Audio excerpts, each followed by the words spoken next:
Jean-Luc, merci pour ta présence et pour l'ouverture de ce congrès. Je dirais ouverture traditionnelle en ta qualité de président national des présidents de CME. La situation, je l'ai dit, est instable. Pour autant, nous avons des atouts. Notre secteur est réactif et nous avons une grande capacité à s'adapter. Alors, il faut voir dans quel domaine on peut construire dans ces temps difficiles.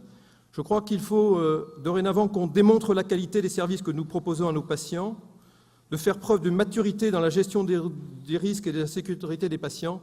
C'est comme ça qu'on attirera les patients chez nous.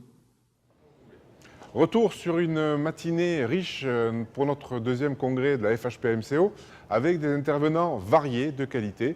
Patrick Lelay, 20 ans de présidence à TF1, chaîne leader au niveau européen et français, et qui nous a fait part également dans son secteur d'un manque de légitimité de la télévision privée que l'on a pu faire, donc une analogie avec notre secteur qui est maltraité et mal reconnu par les pouvoirs publics. Il appelle à une mobilisation générale contre l'État qui, il estime, n'est pas toujours honnête et n'est pas toujours au service de la population et des intérêts que nous représentons. Donc c'était un débat intéressant avec des paroles incisives, vives et franches telles que nous connaissons M. Lelay.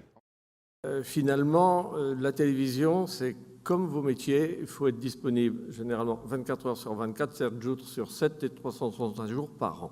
Donc c'est le premier élément. Le deuxième, je crois, c'est qu'en fait, nous sommes, comme vous, des métiers régulés par l'État et finalement en concurrence avec l'État. Si on pouvait éviter d'être en concurrence avec l'État, on serait bien plus heureux, parce que ça devient des métiers dangereux, car l'État, je vous mets tout de suite l'ambiance, n'est pas un partenaire honnête, car il fausse le jeu.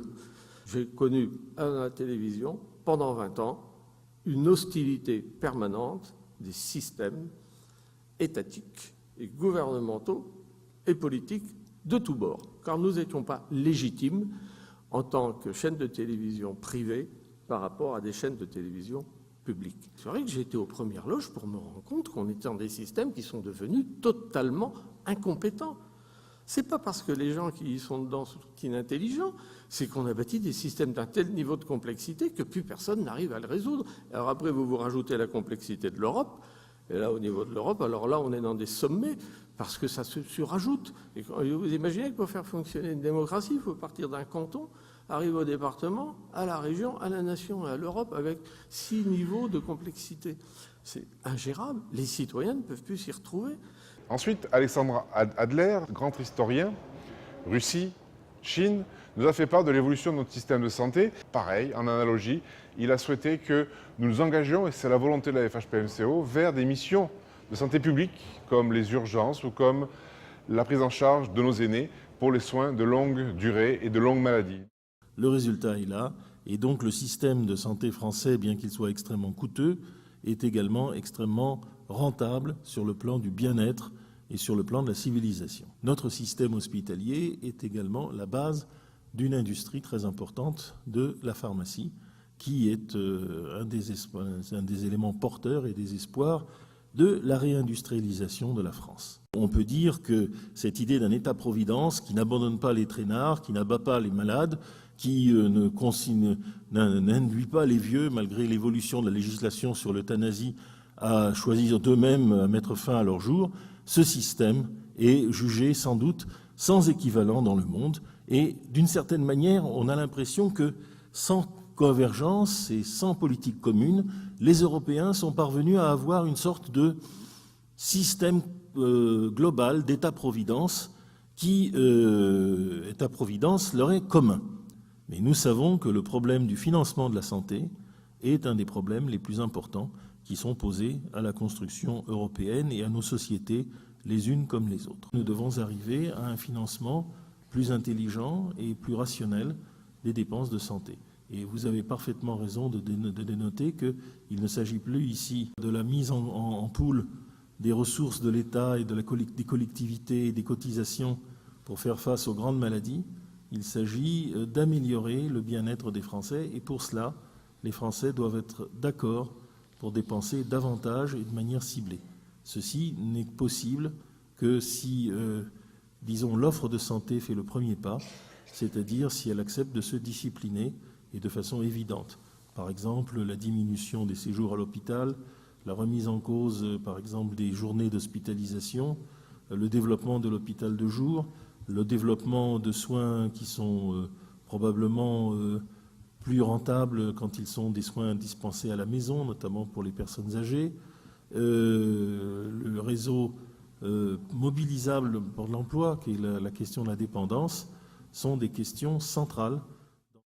Temps fort avec M. Félix Faucon, où l'ensemble des élus et également le conseil d'administration présent à cette assemblée générale, à ce congrès, a pu lui montrer la détermination de la profession face à cette discrimination et aux difficultés conjoncturelles, économiques et de concurrence dévoyée avec le secteur public. La tarification à l'activité n'est pas remise en cause sur ses fondamentaux. Le rapport parlementaire du 25 juillet dernier de la mission de la MEX souligne les atouts indéniables de ce système de financement. Tous les acteurs, vous-même, la FHF, les directeurs d'hôpitaux, au travers de leurs représentants, restent attachés aux principes fondamentaux de la tarification à l'activité. Madame Touraine va installer le comité de concertation pour la réforme de la tarification hospitalière. J'ai écrit T2A, c'est plus large que la tarification à l'activité.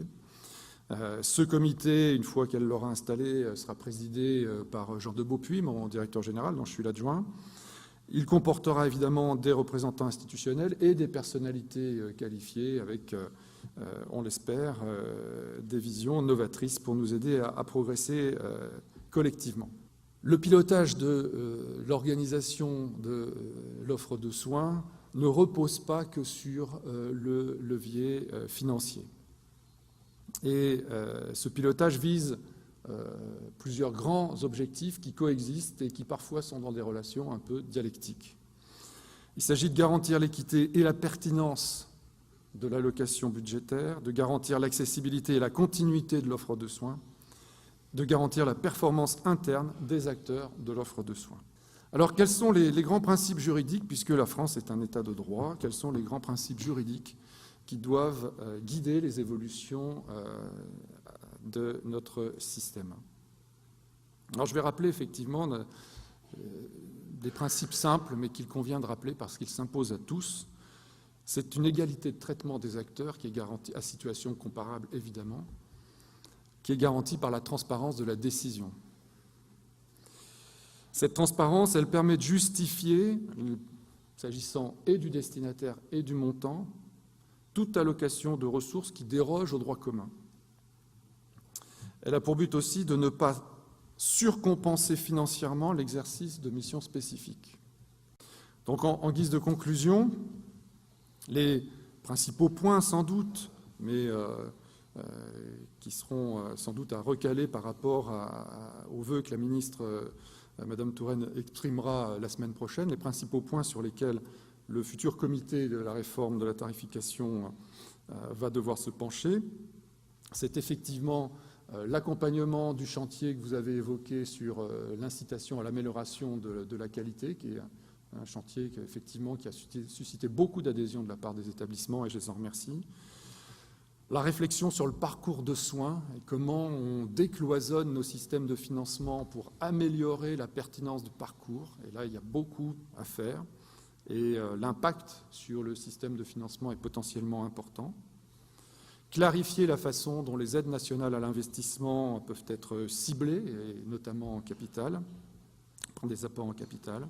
Donc changer de paradigme par rapport aux grands plans d'investissement nationaux qui ont été mis en œuvre ces dernières années. Et puis, regarder comment on peut aller vers cette neutralité progressive des tarifs, donc l'amélioration de la transparence et des justifications des financements, avec ce basculement du gel des MIGAC vers le coefficient prudentiel que vous avez évoqué tout à l'heure, et je termine là-dessus, dont l'objectif est d'opérer la pédagogie des acteurs sur la modération de l'activité lorsqu'elle n'est pas pertinente. Nous constatons, France entière, que les ARS, l'Agence régionale de santé, aujourd'hui favorisent de manière éhontée le secteur public. Fermeture de cliniques, non-renouvellement d'autorisation, nous lui avons fait part de nos difficultés et de nos inquiétudes.